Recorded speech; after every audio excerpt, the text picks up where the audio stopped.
جب کوئی چیز کافی اہم ہوتی ہے تو آپ اسے کرتے ہیں چاہے مشکلات آپ کے حق میں نہ ہوں۔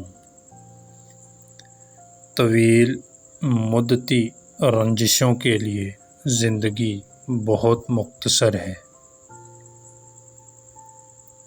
کچھ لوگ تبدیلی کو پسند نہیں کرتے، لیکن اگر متبادل آفت ہے تو آپ کو تبدیلی کو قبول کرنے کی ضرورت ہے۔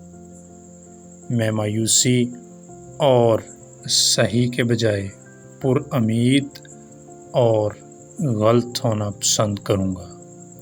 صبر ایک خوبی ہے اور میں صبر سیکھ رہا ہوں۔ یہ ایک سخت سبق ہے۔ اگر آپ صبح اٹھتے ہیں اور سوچتے ہیں کہ مستقبل بہتر ہونے والا ہے تو یہ ایک روشن دن ہے، دوسری صورت میں یہ نہیں ہے۔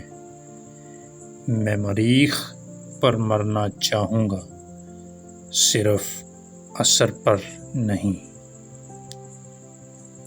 میرے خیال میں اس سے فرق پڑتا ہے کہ آیا کسی کا دل اچھا ہے۔